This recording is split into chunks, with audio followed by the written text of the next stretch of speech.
എന്ന വാക്ക് മലയാളത്തിൽ നിരോധിക്കേണ്ട ഒന്നാണ്.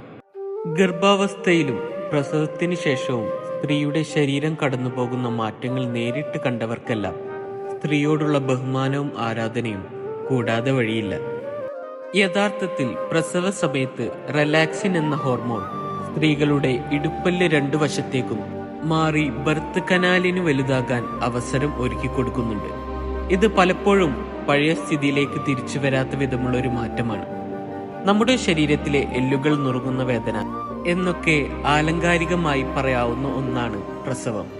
ആണുങ്ങൾക്ക് ഈ വേദന വിചാരിക്കാവുന്നതിനേക്കാൾ വലുതാണ്. പ്രസവശേഷം സ്ത്രീ ശരീരത്തിലുണ്ടാകുന്ന മാറ്റങ്ങൾ വളരെ വലുതാണ്. കുട്ടികൾക്ക് പാല് കൊടുക്കുന്നത് വഴി ഇടിയുന്ന മാറിടങ്ങളും ഗർഭാവസ്ഥയിൽ വലുതാവുന്ന വയർ പിന്നീട് തിരിച്ചു പൂർവ്വസ്ഥിതിയിലാകാത്തതും വയറിൽ സ്ട്രെച്ച് മാർക്കുകൾ ഉണ്ടാകുന്നതുമെല്ലാം കുട്ടികൾ ഉണ്ടാകുന്നതോടെ സ്ത്രീ ശരീരത്തിൽ സംഭവിക്കുന്ന വലിയ മാറ്റങ്ങളാണ്. ആലില വയറും ഒതുങ്ങിയ മാറിടങ്ങളുമുള്ള പെണ്ണിനെ കല്യാണം കഴിക്കാൻ നോക്കി നടക്കുന്നവർ ഒന്നോർക്കുക, ഒരു പ്രസവം വരെയുള്ളൂ ആലിലകളെല്ലാം.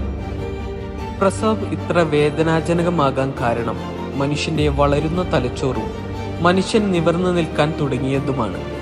തലച്ചോർ വലുതാവുന്നതും എന്നാൽ നിവർന്നു നിൽക്കുന്നതുകൊണ്ട് ബർത്ത് കനാൽ ചെറുതാവുകയും ചെയ്തതുകൊണ്ട് എല്ലാ മനുഷ്യ പ്രസവങ്ങളും ഒരർത്ഥത്തിൽ പാകമെത്താത്ത പ്രസവങ്ങളാണ്.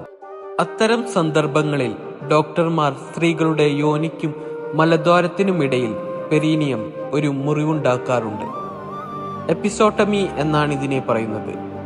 മിക്കവാറും പ്രസവവേദനയുടെ കൂടെ ഇതുകൂടി സഹിക്കണം എന്ന് മാത്രമല്ല, പ്രസവശേഷം ഈ മുറിവുണങ്ങാനും കുറെ സമയമെടുക്കും. ഈ സ്റ്റിച്ചൊക്കെ ഇട്ട് വാഷ് ചെയ്യാനായി ചെറു ചൂടുവെള്ളത്തിൽ ഇരിക്കുന്ന കാര്യമൊക്കെ ഓർക്കാനേ കഴിയുന്നില്ല.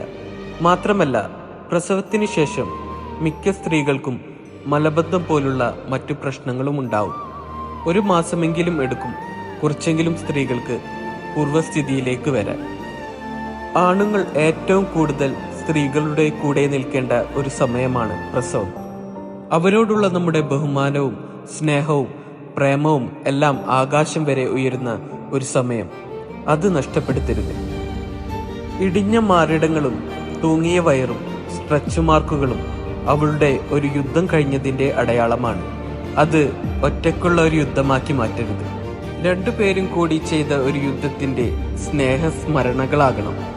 സുഖപ്രസവം എന്ന വാക്ക് മലയാളത്തിൽ നിരോധിക്കേണ്ട ഒന്നാണ്.